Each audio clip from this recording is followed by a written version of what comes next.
সাহেব বসে পড়বে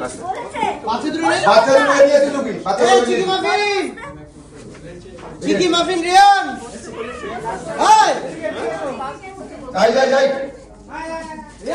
শ্রীশর থেকে ট্রলি ব্যাক হবে।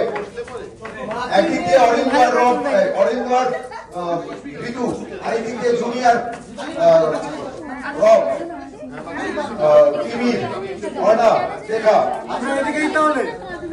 বলছি আগে আগে তিমির অর্ণা লেখা ঢুকুক না, বাচ্চাদের কথা নিয়ে ঢুকে। হ্যাঁ তাহলে কোথায় ঢুকবে দেখি যা মাফিন যাও চুকি যাও বলছি না বাবা বাবা বাবা লেখা দিয়ে চলে লেখা মার পাশে গিয়ে দাঁড়াবি। আগে লেখা ঢুকবে।